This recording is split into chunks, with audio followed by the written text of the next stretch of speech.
Bonjour et bienvenue dans ce quatrième cours dans le module Fondation des médias numériques. Dans les cours précédents, nous avons discuté et expliqué de nombreux sujets.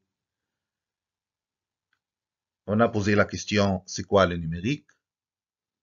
On a fait une comparaison entre les médias numériques et les nouveaux médias. Et avant ça, on a défini quand même qu'est-ce qu'un média pour bien comprendre la distinction entre les médias numériques et les médias traditionnels ou historiques. Et aujourd'hui, on va poser la question, qu'est-ce que le web? On a déjà vu comment l'Internet a évolué et on a tracé les grandes évolutions des médias numériques, les moments clés, comment les deux chercheurs, Vinton Cerf et Robert Kahn, ont inventé les principes d'un protocole de communication pouvant être utilisés par tous les types de réseaux. Et c'est selon les principes définis par le séminaire de Stanford qui est mis au point par CERF un protocole de contrôle de la transmission, le TCP, conciliant les exigences des chercheurs et celles des réseaux existants. Cerf et ses collègues. Aussi, on a compris d'une façon générale un terme très important de l'écriture numérique, le terme hypertexte, et la spécificité de lecture numérique qui la distingue de l'écriture analogique par ce terme, et comment Theodore Holm Nelson a introduit ce mot en 1965. Nelson a défini ce mot comme un corps de matériaux écrits au pictural, interconnectés dans une manière tellement complexe qu'il ne peut pas être vu ou présenté sur papier. En 1992, il qualifiait l'hypertexte comme une écriture non séquentielle. Cette nouvelle forme d'écriture permet divers choix au lecteur en garantissant une meilleure lecture sur un écran interactif. On a compris aussi que ce terme consiste en des blocs de texte ou unités de lecture découpés en courts fragments et les liens électroniques qui les relient. Cette écriture numérique qui devient collaborative. Cette écriture devient collaborative. On a compris aussi comment l'Internet et le web ont changé les médias et les dimensions de cette nouvelle forme journalistique et aussi les implications des lecteurs dans ce monde d'hypermédias.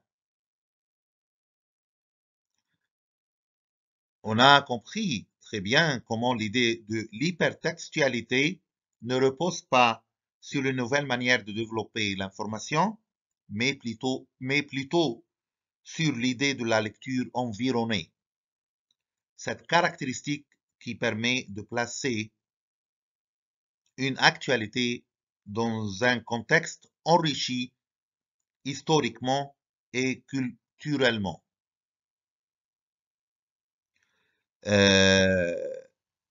Cette idée permet de créer des couches comportant les éléments interactifs ou les hyperliens au-dessus du couche de contenu existant.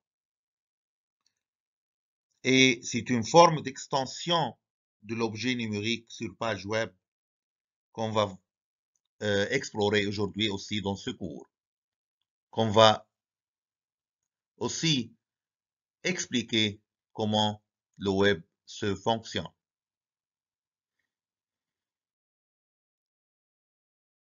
Le plan de ce cours, on va faire une exploration historique de l'invention du lien hypertexte en détail. Ce lien hypertexte de Tim Berners-Lee. On va comprendre les caractéristiques du Web 1 en posant la question qu'est-ce que le Web 1 et on va aussi poser la question qu'est-ce que le Web 2.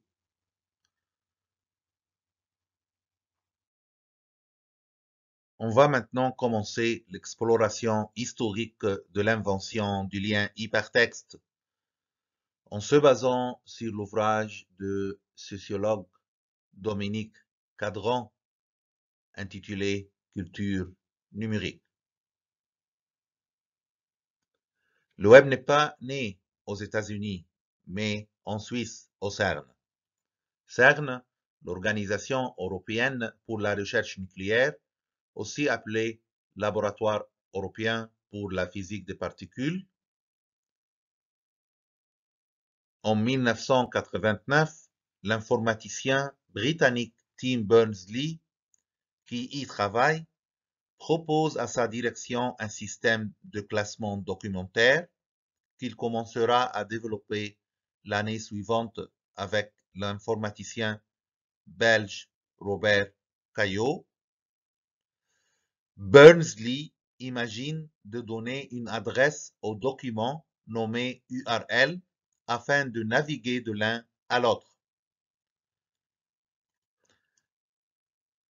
Avec ce système simple et élégant de liens que l'on appellera hypertexte, inutile de chercher à savoir dans quel tiroir et quel dossier sont rangés les documents. Les documents se parlent entre eux selon les mots de Dominique Cadran, directement grâce au petit lien bleu.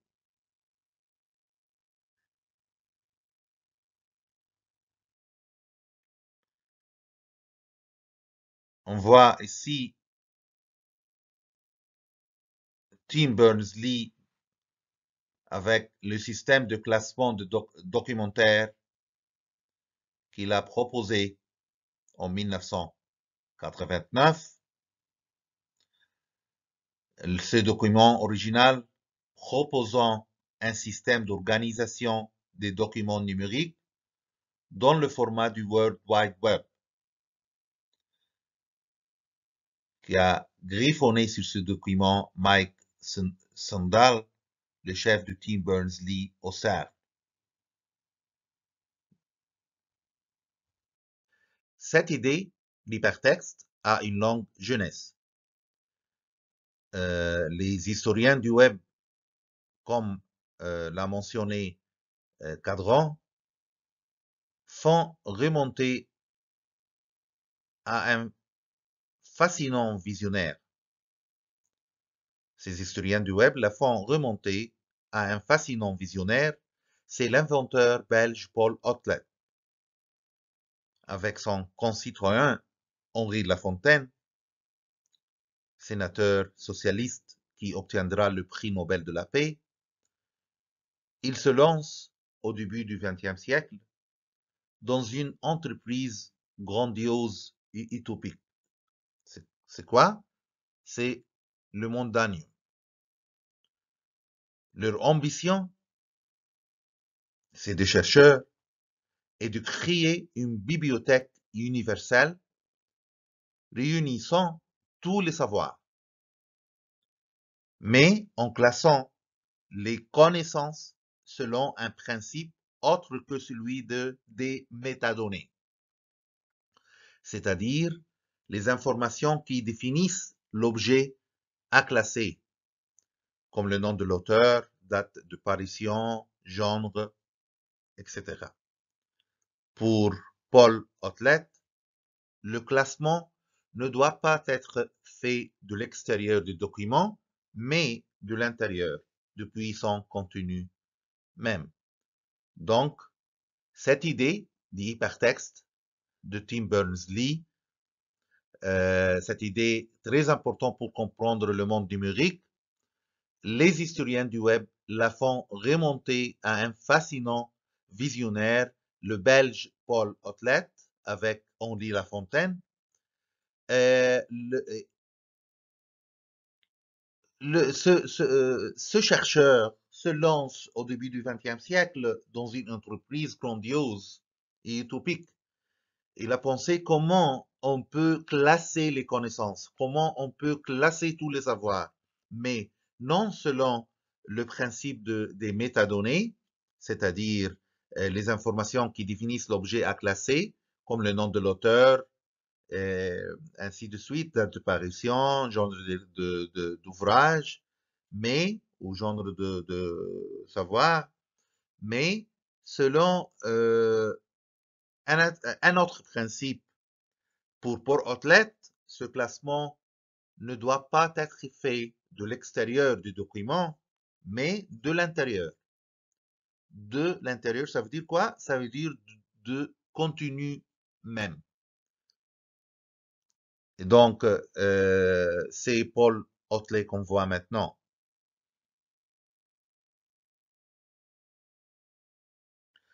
Dans le Mondanium, palais mondial qu'ils construisent à Bruxelles, Otlet et Lafontaine chargent des documentalistes de résumer les idées des livres dans des fiches, puis de regrouper les fiches partageant la même idée. Donc, Lafontaine et Otlet chargent des documentalistes pour quoi faire? Pour faire des résumés, des idées, des livres dans des fiches, puis de regrouper les fiches partageant la même idée. Afin, pour quel objectif donc? Afin de pouvoir naviguer d'un chapitre du livre à un autre chapitre du livre. Afin de pouvoir naviguer d'un chapitre du livre à un autre chapitre du livre. Parce que ces chapitres ont des idées en commun, qu'ils parlent du même sujet ou ils donnent sur un même sujet des arguments opposés.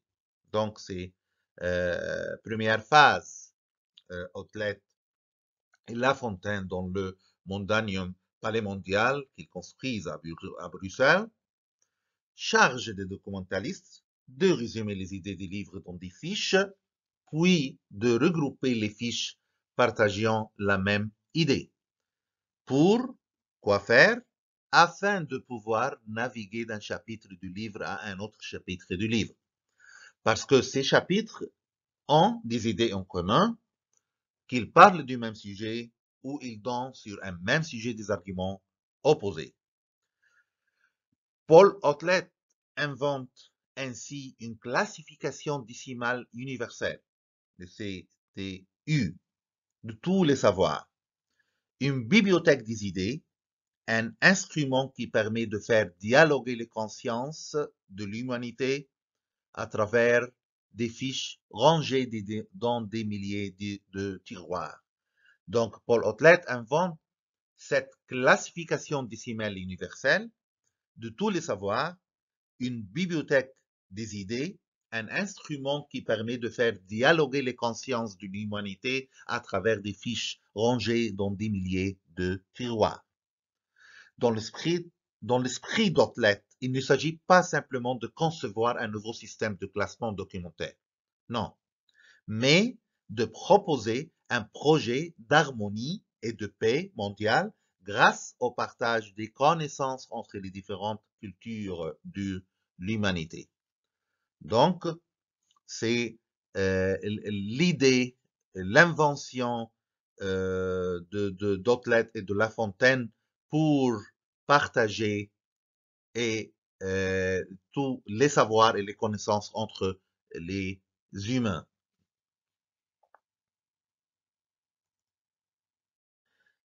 Et on voit ici le Mondanium de Paul Otlet. Le document de gauche résume la vision grandiose que Paul Otlet souhaite offrir à l'humanité. C'est quoi?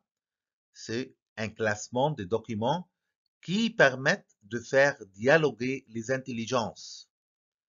Encore une fois, c'est un classement de documents qui permettent de faire dialoguer les intelligences. Et à droite, les linéaires de tiroir du fiche du Mondanium, palais mondial, fondé à Bruxelles au début du XXe siècle et aujourd'hui reconstitué à Mons en Belgique.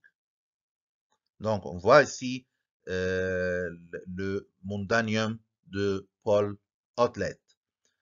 Ce document qui résume la vision grandiose que Paul Otlet souhaite offrir à l'humanité.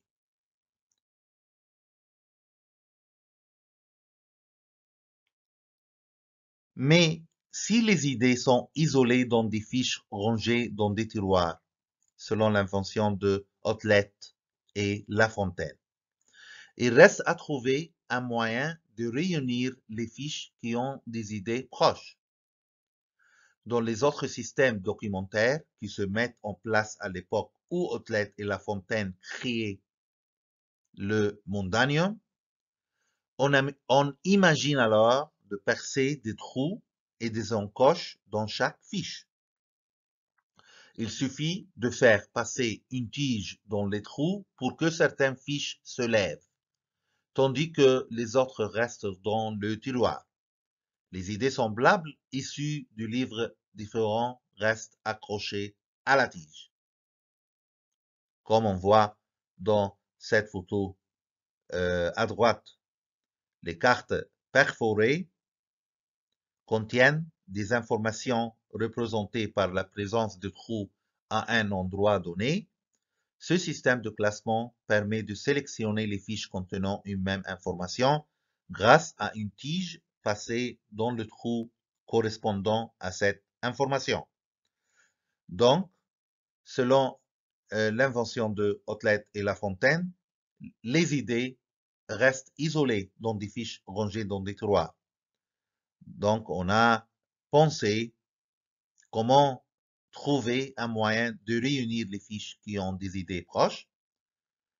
Dans les autres systèmes documentaires qui se mettent en place à l'époque de Otlet, où Otlet et La Fontaine créent le Mondanium, on imagine alors de percer des trous et des encoches dans chaque fiche.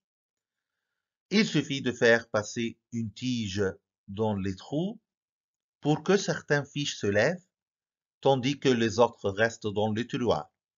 Les idées semblables, issues de livres différents, restent accrochées à la tige. Cette tige est un prototype de futur lien hypertexte, un moyen de trouver des idées qui se correspondent dans des livres différents. Donc, cette tige est un prototype du futur lien hypertexte, un moyen de trouver des idées qui se correspondent dans des livres différents. Détruit en 1934, le Mondanium de Bruxelles a été reconstruit en 1992 à Mons. Sans surprise, c'est Google qui a financé la résurrection de l'usine à tiroir de Paul Otlet, puisque cet ancêtre du web qui est né dans le monde des bibliothécaires et de la documentation a inspiré les premières utopies de l'informatique connectée. Avec les débuts de la télécommunication, Paul Otlet conçoit même une machine connectée, la Mondotech, dont l'idée de créer un réseau international des savoirs. C'est cet imaginaire associant les connaissances, l'échange entre les cultures et une planète sans frontières que l'on retrouvera dans la dynamique naissante des mondes numériques. Donc, détruit en 1934, ce Mondanium de Bruxelles a été reconstruit en 1992, encore une fois, mais avant, et c'est Google qui a financé la résurrection de l'usine à tiroir de Paul Otlet, puisque cet ancêtre du web, qui est né dans le monde des bibliothécaires et la documentation, a inspiré les premières utopies de l'informatique connectée. Avec les débuts de la télécommunication, Paul Otlet conçoit même une machine connectée, c'est la Mondotech, dont l'idée de créer un réseau international des savoirs. Cet imaginaire associant les connaissances, l'échange entre les cultures et une planète sans frontières que l'on retrouvera dans la dynamique naissante des mondes numériques, comme l'a bien mentionné Dominique Cadran dans son ouvrage Culture numérique.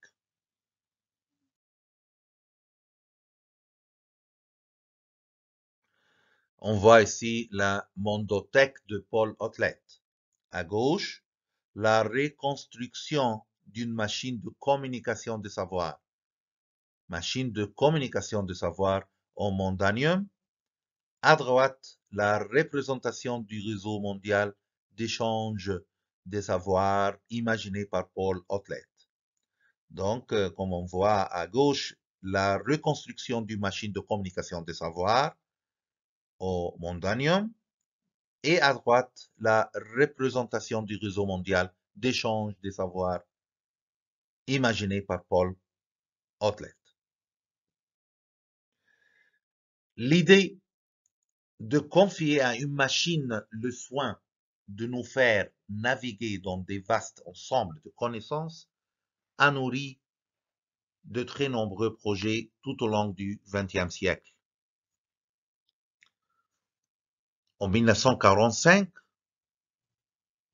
comme Cadran a écrit, l'ingénieur américain Vannevar Bush imagine un appareil électronique. C'est le MEMEX. C'est quoi ça? Le MEMEX, connecté à une bibliothèque, qui permet de créer automatiquement des références entre les textes et les images. Donc, il y a cette idée de confier à une machine le soin de nous faire naviguer dans de vastes ensembles de connaissances a nourri de très nombreux projets tout au long du XXe siècle. En 1945, l'ingénieur américain Vannevar Bush imagine un appareil électronique, c'est le MEMEX, connecté à une bibliothèque qui permet de créer automatiquement des références entre les textes et les images. Et le mot hypertexte, comme on a déjà mentionné, est forgé en 1965 par le sociologue et informaticien américain Ted Nelson pour désigner le lien entre des idées. Ce concept qu'il tente d'appliquer à son projet Xanadu. Celui-ci ne fonctionnera jamais vraiment, mais il fait désormais partie des mythes du réseau. Il s'agissait d'un système d'information instantané et universel permettant à chacun de stocker des données et de les mettre à disposition de tout, partout et en quelques instants. Donc,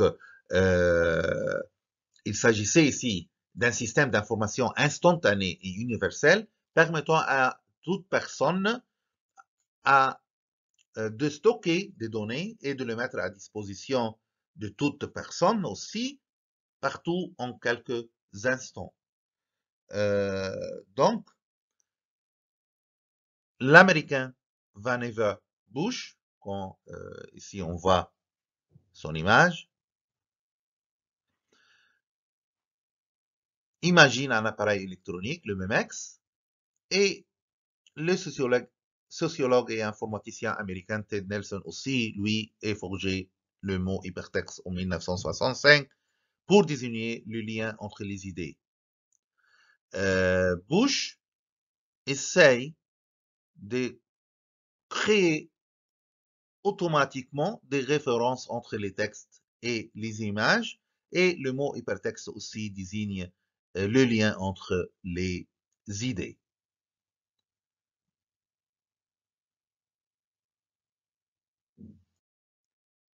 Finalement, c'est Tim Berners-Lee, le Britannique Tim Berners-Lee, qui en 1989 donne une forme stable au lien hypertexte et assure son développement.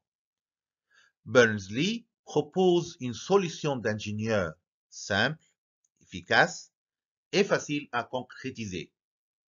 C'est quoi? Les pages du web ont une adresse et chaque personne qui écrit une nouvelle page peut pointer vers un autre site en créant un lien hypertexte. Encore une fois, Berners-Lee propose une solution simple et efficace et facile à concrétiser. C'est quoi? Les pages du web ont une adresse et chaque personne qui écrit une nouvelle page peut pointer vers un autre site en créant un lien hypertexte. L'Internet est jusqu'alors un outil réservé à une toute petite élite de personnes disposant de fortes compétences en informatique.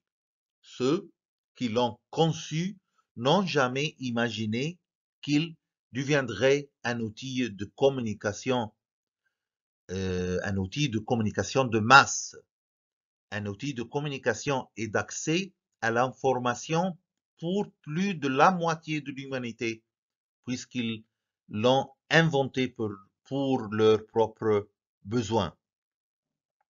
De façon presque inopinée, donc, le web va rendre l'utilisation d'Internet très simple, selon les mots de Dominique Cadran.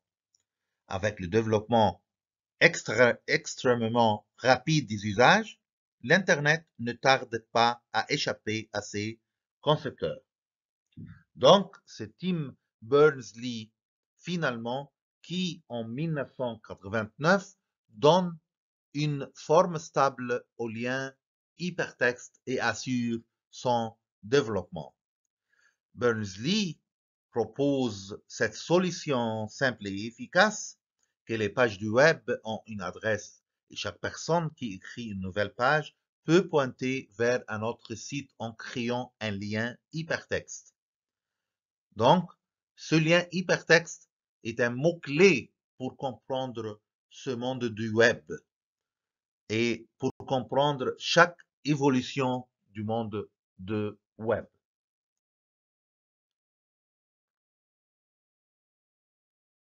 Une fois que la norme HTTP, l'hypertexte, Hypertext Transfer Protocol, et le langage HTML, Hypertext Markup Language, sont créés, il faudra attendre quelques années pour qu'apparaissent ce que l'on appellera les navigateurs,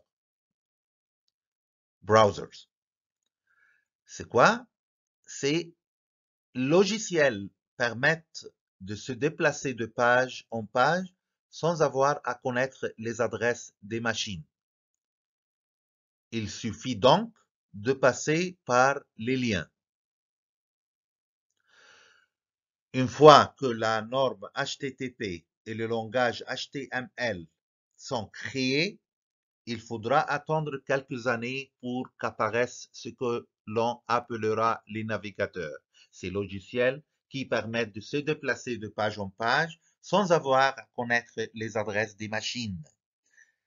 Il suffit tout simplement de passer par les liens. Le premier navigateur grand public Mosaic est mis au point en 1993 par Eric Bina et Mark Anderson. Au National Center for Supercomputing Applications, le NCSA. Il introduit une interface graphique qui intègre les images au texte. Et en 1995, le même Marc Andreessen conçoit Netscape Navigator, une sorte d'ancêtre de Mozilla Firefox. La même année, Microsoft lance Internet Explorer.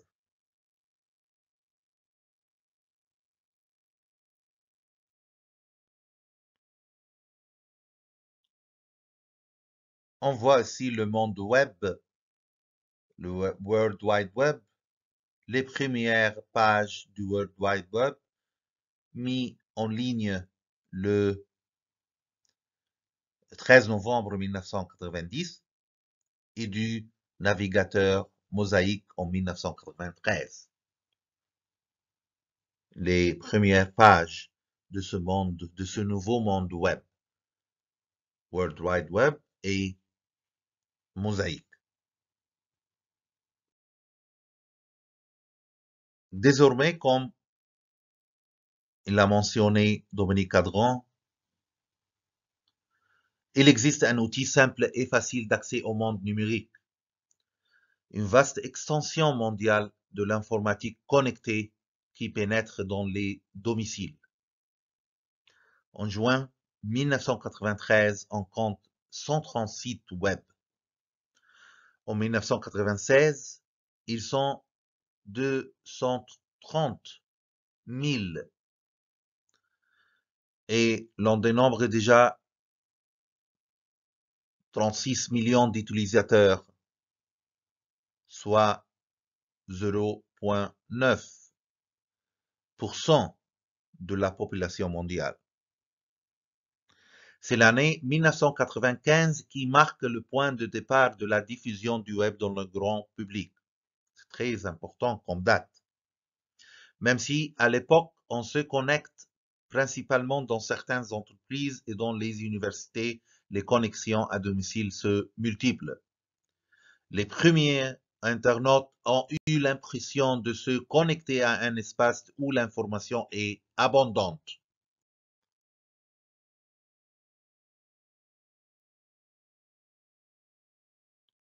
Les chiffres d'école, rapidement, la progression de l'accès et des usages des technologies numériques est fulgurante. D'abord, on utilise l'ordinateur, dont la diffusion se tasse à partir de 2014, et désormais, on utilise les tablettes et les téléphones portables. Les technologies numériques permettant de se connecter à Internet enregistrent une vitesse de diffusion qu'aucune autre grande technologie n'a connue jusqu'alors. Par exemple, en 2018, 4,021 milliards d'individus sont connectés à travers le monde et 68% de la population mondiale dispose d'un téléphone portable. Plus de la moitié est connectée au monde numérique.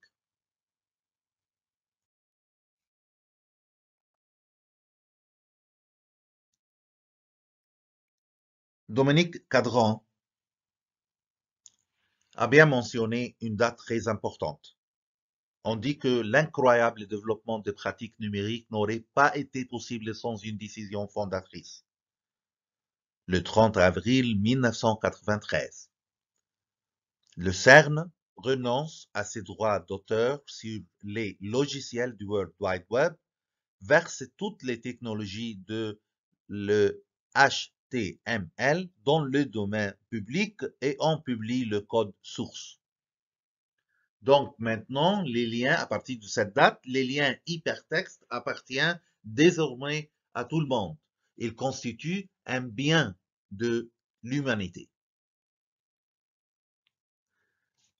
En cela, Tim Berners-Lee s'inscrit dans la lignée de Paul Otlet et d'Henri Lafontaine, pour qui la connaissance partagée était un instrument de concorde et de paix mondiale, comme l'a bien noté Dominique Cadran.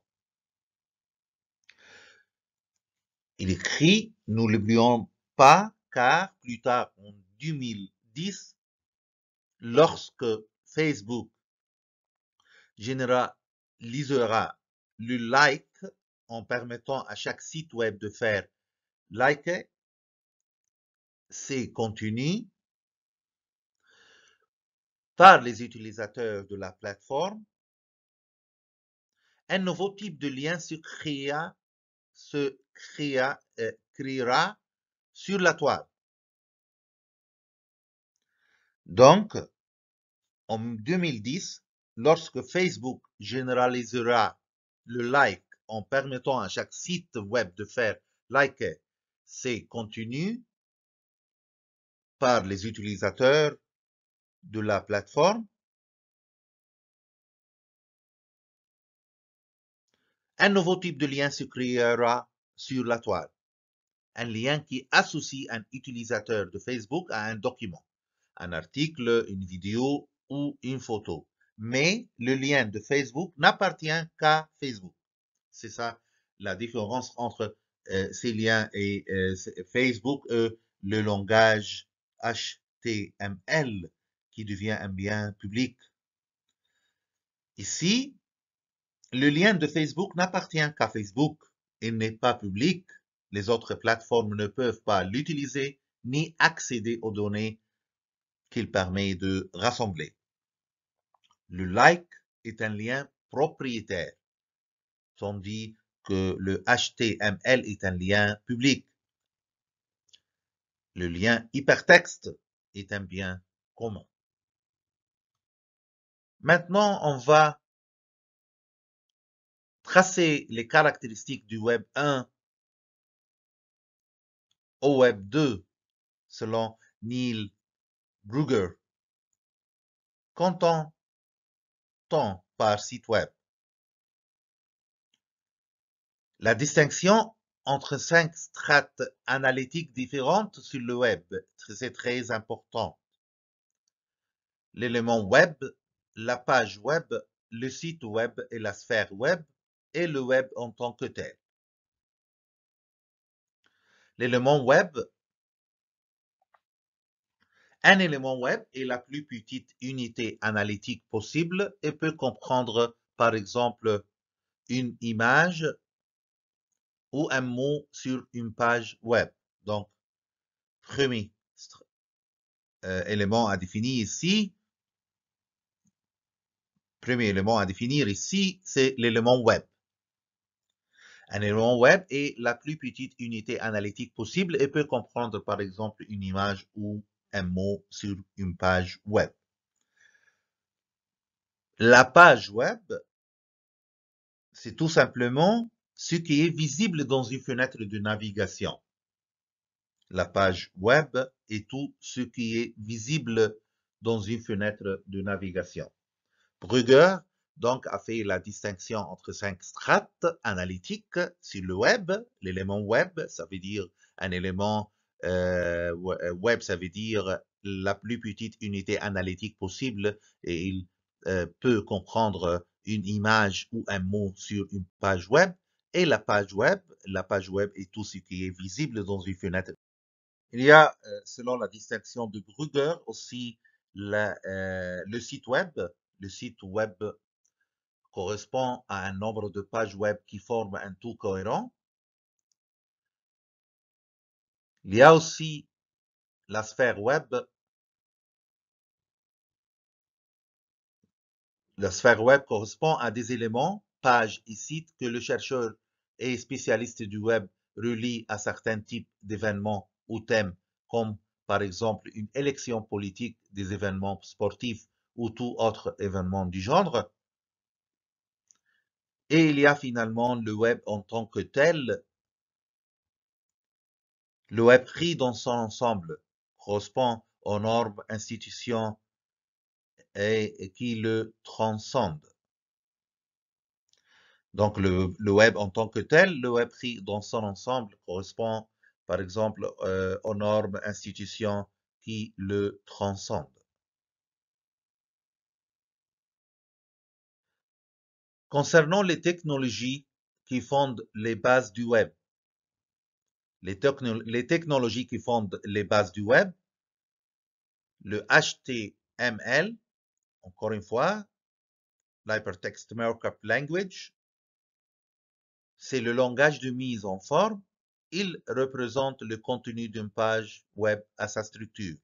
Donc, pour bien comprendre, encore une fois, comment se fonctionne le web, il faut toujours définir les termes, les notions de ce monde web.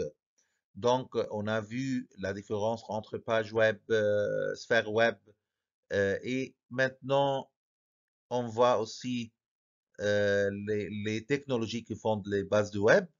Le HTML, c'est le langage de mise en forme et il représente le contenu d'une page web et sa structure. Le URL, on a déjà mentionné ça avec Tim Berners-Lee, le Uniform Resource, ici, comment on peut identifier les ressources, l'adresse unique, c'est une adresse unique utilisée pour identifier chaque ressource sur le web.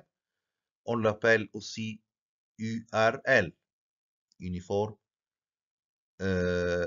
Resource Identifier.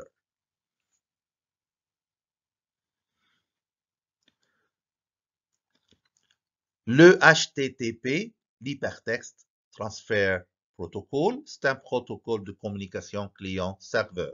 On a déjà expliqué toutes ces notions, mais il faut ici les mentionner encore une fois. Maintenant, on va continuer à définir les notions et les phases de l'évolution du web, le web 1, selon Thomas Shambaugh. Le World Wide Web, appelé plus simplement le web et en français la toile mondiale, est un système hypertexte public fonctionnant sur Internet et permettant de consulter via un navigateur spécifique des pages web accessibles en ligne, c'est-à-dire connectées au réseau informatique Internet. Comme on a déjà mentionné, le web a été inventé par Tim Berners-Lee. On a mentionné ça en détail plusieurs années après Internet et qu'il n'en est qu'une des applications au même titre que le courrier électronique, la messagerie instantanée et comme le Usenet.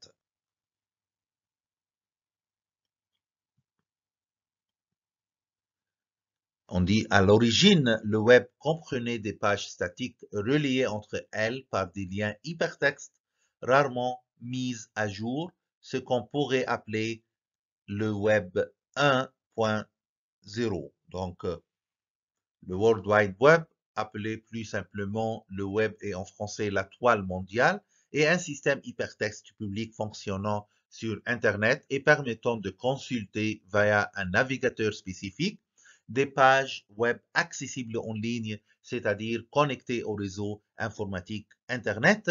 Et à l'origine, le web comprenait des pages statiques reliées entre elles par des liens hypertextes rarement mis à jour et c'est qu'on pourrait appeler le web 1.0.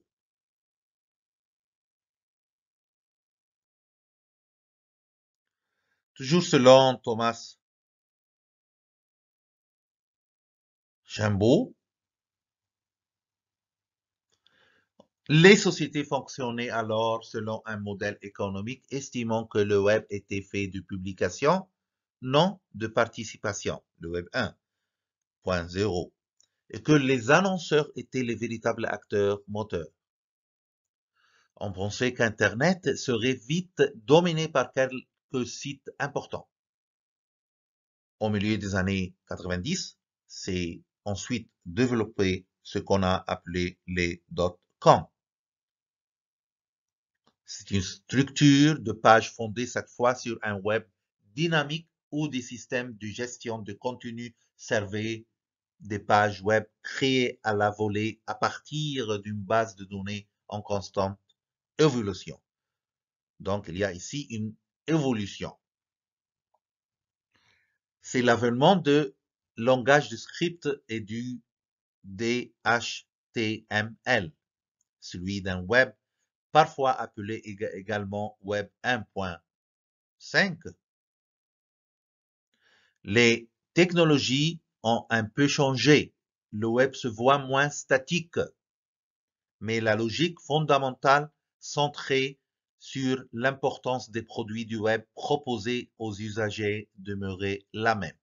Donc, les sociétés fonctionnaient alors selon un modèle économique estimant que le web était fait de publications, non de participation. Et on pensait qu'Internet serait vite dominé par quelques sites importants et au milieu des années 90, c'est ensuite développé ce qu'on a appelé les .com, une structure de page fondée cette fois sur un web dynamique, donc c'est une évolution où des systèmes de gestion de contenu servaient des pages web créées à la volée à partir de bases de données en constante évolution. Et c'est l'avènement des langages de script et du DHTML, celui d'un web parfois appelé également le web 1.5. Les technologies ont un peu changé maintenant dans ce stade et le web se voit moins statique, mais la logique fondamentale centrée sur l'importance des produits du web proposés aux usagers demeurait la même. Concernant les caractéristiques du Web 1, des pages statiques, c'est un web passif. Aucune interactivité est possible. Le Web 1.0 est plutôt un réseau de diffusion de contenu. Le contenu du Web 1 ici est distribué grâce à un système de fichiers. Le Web 1.0 est consultable en mode lecture. Les utilisateurs du Web 1.0 sont des consommateurs de contenu. Aucune interaction n'était possible entre les internautes. Encore une fois, des caractéristiques du Web 1.0, Web 1, des pages statiques. Page statique, ça veut dire c'est un web passif. Aucune interactivité est possible. Le Web 1.0 est plutôt un réseau de diffusion de contenu. Le contenu du Web 1 est distribué grâce à un système de fichiers. Le Web 1.0 est consultable en mode lecture. Les utilisateurs du Web 1 sont des consommateurs de contenu et aucune interaction n'était possible entre les internautes. Face au Web 2.0. Le concept de Web 2.0, selon Thomas Shambo, est apparu en octobre 2004 lors d'une conférence brainstorming entre la société O'Reilly Media, du nom de son fondateur Tim O'Reilly, et la société Media Live International, au cours de laquelle Dale Dougherty, même membre de O'Reilly, suggéra que, loin de s'être effondré suite à l'explosion de la bulle Internet en 2001, le web n'avait jamais semblé aussi important et novateur. Les nouveaux sites et applications semblaient avoir quelque chose de commun, utilisant des améliorations technologiques, ergonomiques, sémantiques, un business model innovant et reposant surtout sur un renversement de la logique top-down du web initial, alors que ce dernier descendait vers l'usager pour lui proposer contenu et services. Donc le Web 2.0, selon les mots de Thomas Shambo, mettait l'accent sur une nouvelle forme d'interactivité qui place l'usager au centre de l'Internet et se veut plus social et collaboratif. Donc le concept du Web 2.0 est apparu en octobre 2004 lors d'une conférence de la société O'Reilly avec la société Media Live International et Un membre de O'Reilly, Dale Dougherty, suggéra que, loin de s'être effondré suite à l'explosion de la bulle Internet en 2001, le web n'avait jamais semblé aussi important et novateur, et il y a de nouveaux sites et applications semblaient avoir quelque chose de commun, utilisant des améliorations technologiques et sémantiques. Et il y a un business model innovant et reposant sur un renversement de la logique top-down du web initial. Il y a alors que ce dernier descendait vers l'usager pour lui proposer contenu et services. Donc, le Web 2.0 mettait l'accent sur une nouvelle forme d'interactivité qui place l'usager au centre de l'Internet et se veut plus social et collaboratif. Il se veut plus social et collaboratif. Maintenant, quels sont les grands principes du Web 2? 1. Le web en tant que plateforme.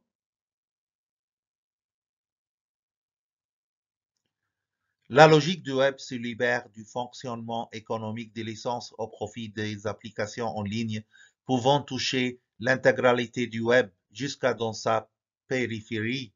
Une force collective des petits sites qui représentent l'essentiel du contenu du web. De fait, c'est l'ensemble de l'architecture du web qui se voit ici bouleversée au profit d'une architecture de participation, mettant en valeur une nouvelle éthique de coopération et donnant un poids certain aux utilisateurs eux-mêmes.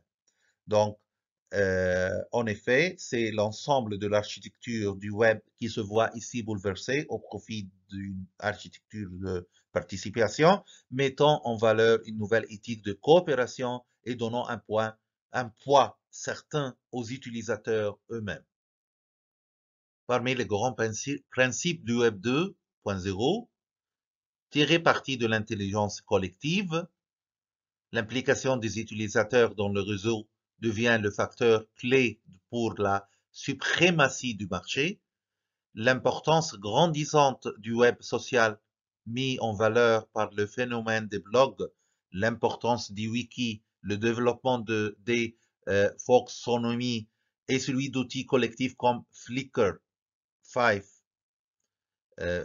Flickr 5, Flickr 6, ça veut dire feuilleter, et un site web de partage de photographies et de vidéos gratuits avec certaines fonctionnalités payantes. Et il y a les sites populaires. Il est un site web populaire auprès des utilisateurs pour partager leurs photos personnelles. Il est aussi souvent utilisé par des photographes professionnels. Mais l'incontestable réussite d'espace personnel, comme a mentionné Thomas Chambaud, comme MySpace 7, semble relever plus d'une approche collective, communautaire, que de l'exercice d'une vraie intelligence collective. Donc, Chambaud a fait une critique de ce type de site. Donc, l'implication des utilisateurs dans le réseau devient le facteur clé pour la suprématie du marché. Il y a une importance grandissante du web social qui est mise en valeur par les phénomènes des blogs, l'importance du wiki, le développement des autres outils collectifs comme Flickr 5 et aussi comme MySpace 7.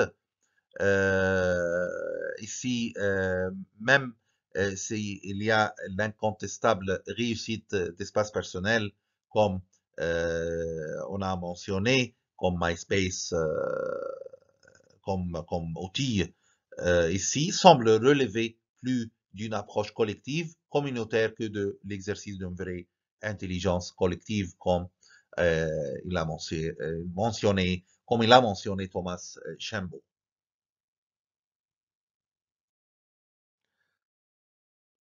3. La puissance est dans les données.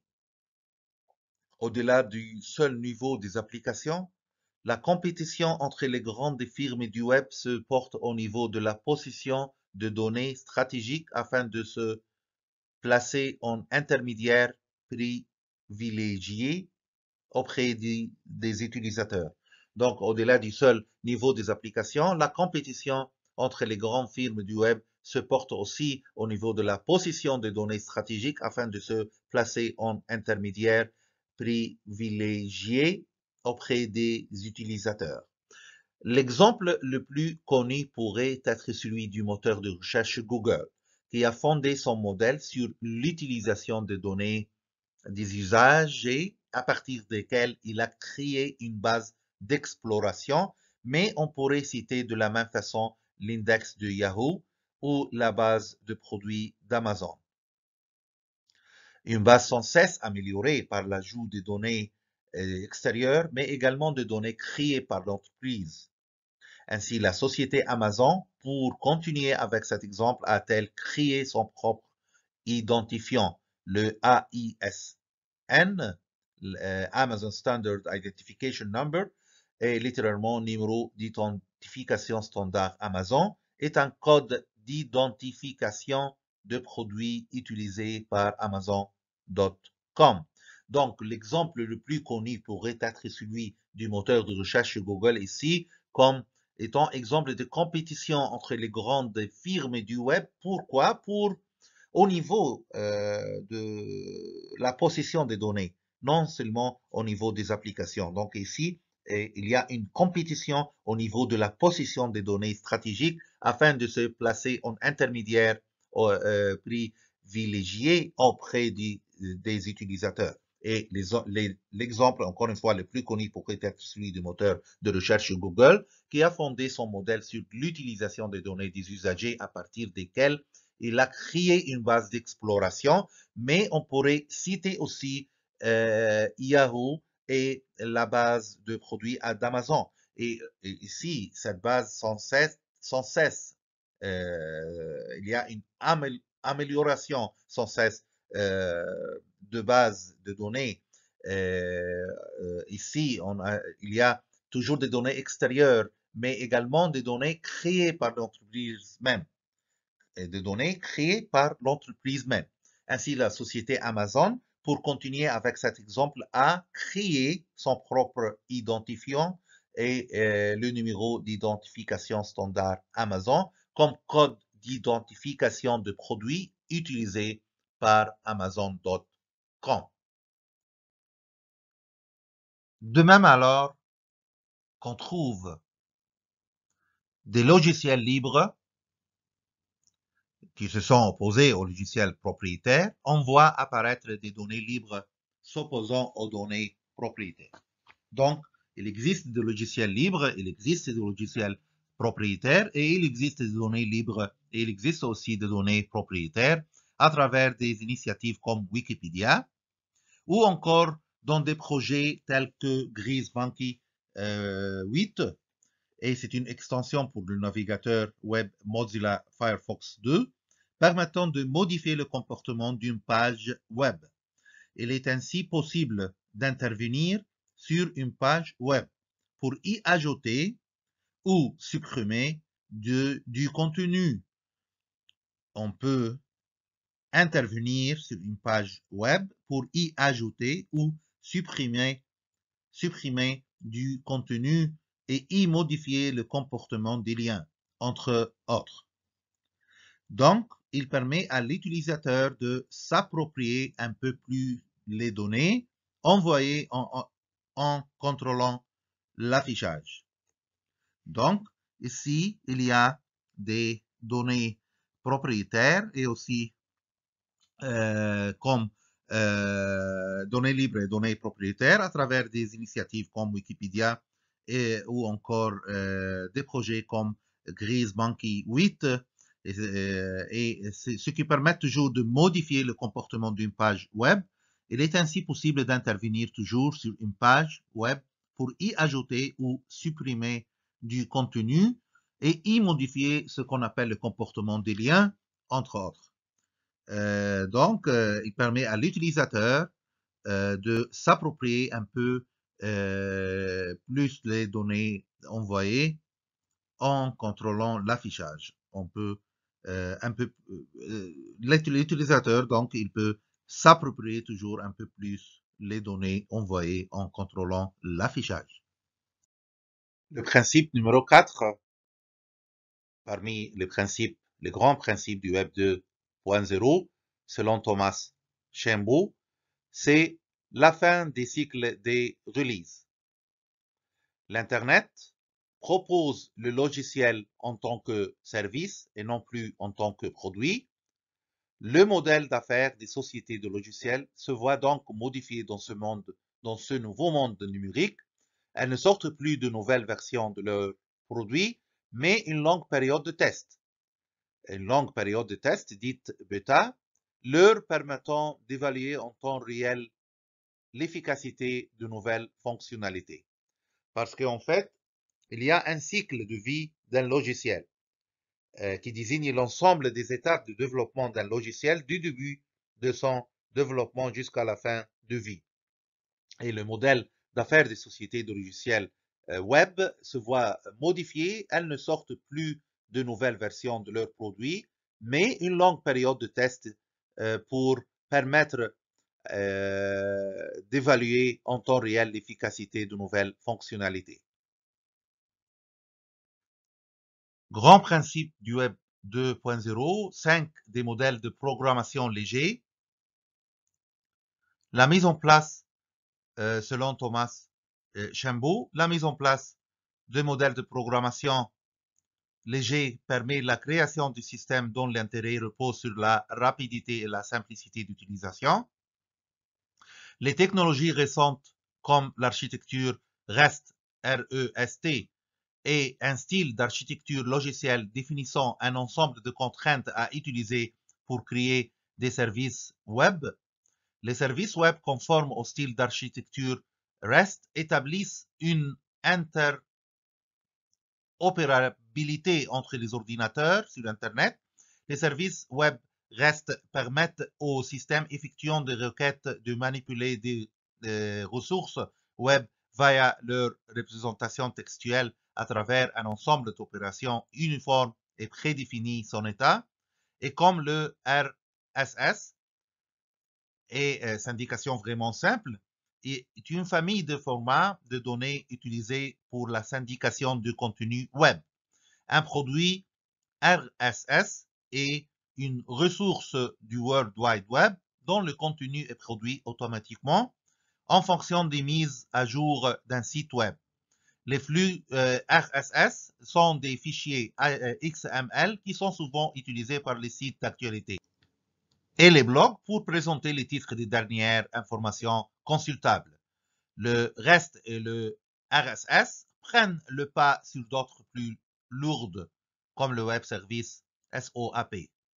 Les barrières pour utiliser ces systèmes sont faibles, voire la plupart des logiciels utiles sont open source, sinon peu, ça veut dire source ouverte, sinon peu protégé du point de vue de la propriété intellectuelle. 6. Le logiciel se libère de PC. Une autre caractéristique du Web 2.0 est que ce dernier tend à se libérer du PC, l'ordinateur personnel, qui ne devient plus un espace incontournable pour utiliser des logiciels.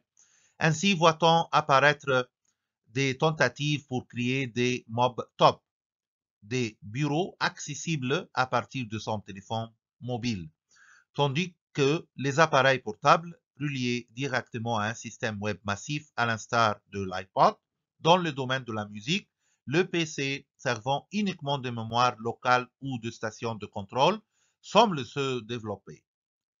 Là encore, comme Thomas Shenbou l'a bien constaté, la gestion des données est clairement le cœur de l'offre de service. 7. Enrichir les interfaces utilisateurs. Dernier principe édicté par Tim O'Reilly. L'enrichissement des interfaces utilisateurs n'a eu de cesse depuis l'aube des navigateurs. Des langages tels que JavaScript ou le HTML ou encore Flash tout ça apporte plus d'intelligence et d'ergonomie côté client. Et le langage Ajax se voit un élément clé des applications Web 2.0, telles que Flickr ou encore Gmail, et offre un confort d'utilisation sans précédent. Mais le chantier reste grand et la marge de progression considérable dans le domaine de l'amélioration de l'expérience utilisateur web et les recherches sur l'usabilité.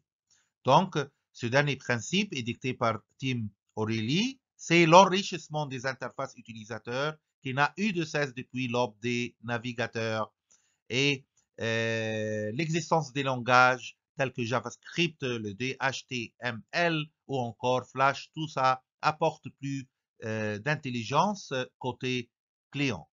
Tim O'Reilly résume ce qu'il pense être le cœur du métier des sociétés du Web 2.0, des services, des logiciels, avec des possibilités d'économie d'échelle, un contrôle sur des sources de données uniques, difficiles à recréer et dont la richesse s'accroît à mesure que les gens les utilisent, considérer les utilisateurs comme des co-développeurs, tirer parti de l'intelligence collective, toucher le marché jusqu'à dans sa périphérie à travers la mise en place de services prêts à consommer, libérer le logiciel du seul PC et offrir de la souplesse dans les interfaces utilisateurs, les modèles de développement et les modèles d'affaires. Dominique Cadran, cité par Jean-Michel Salon, a mentionné des principes de fonctionnement du Web 2.0. 1. L'individualisme démonstratif. À l'origine de leur engagement sur une plateforme relationnelle, les personnes sont d'abord motivées par une raison personnelle, parler d'elles, montrer leurs photos, leur goût ou leurs connaissances. La visibilité comme opportunité de coopération en rendant public des productions individuelles autrefois réservées au cercle des proches. Les participants au site du Web 2.0 offrent un ensemble de prises qui rend possible une mise en relation, un échange ou une coopération avec d'autres. Et les amis ne sont pas forcément des amis. Parmi les différents signes identitaires qu'affichent les participants sur le site du Web 2.0, la liste de leurs relations, contacts, amis constitue l'un des principaux vecteurs du développement viral des usages.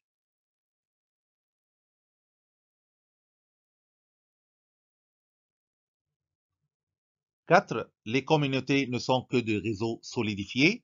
En deçà de la forme forte de la communauté, ce sont souvent des coopérations faibles, organisées en collectifs provisoires, imparfaits et labiles, qui, par leur souplesse, leur multiplicité et leur sens du mouvement, sont à l'origine des usages les plus innovants du Web 2.0.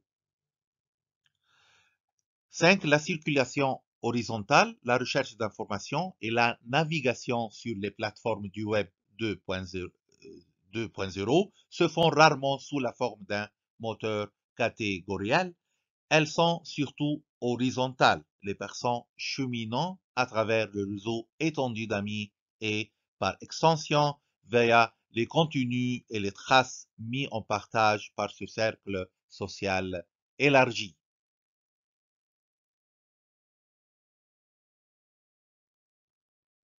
6.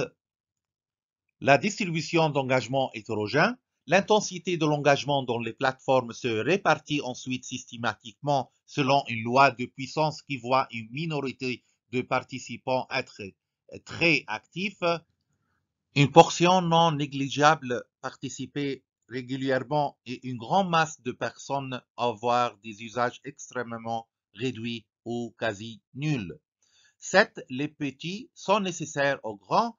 Les petits engagements, comme la correction de fautes d'orthographe sur Wikipédia, sont indispensables au travail collectif de mise en relation, de catégorisation et de production de savoir des plus actifs. Toujours comme principe de fonctionnement du Web 2.0 selon Dominique Cadran. 8. La qualité par le nombre. Les univers massivement relationnels ont pour caractéristique de ne pas sélectionner a priori les contributeurs et les contributions, mais de les qualifier a posteriori en fonction de la réputation et de la fréquentation des contenus. 9. Les hiérarchies produites par le comportement des autres. C'est donc par leur activité, par la mise en œuvre de leurs compétences, par la visibilité qu'ils ont su donner à leur action que se dessinent des hiérarchies entre utilisateurs. Toujours rebondir selon les mots de Dominique Cadran. Enfin, s'il est une règle de comportement essentielle dans l'univers des plateformes relationnelles dans ce monde numérique, donc, c'est bien celle d'être toujours actif, en mouvement, prêt à s'investir dans un nouveau projet. Et on voit la liste de la bibliographie, les ouvrages et les études qu'on a utilisées dans ce cours. Merci et à la prochaine.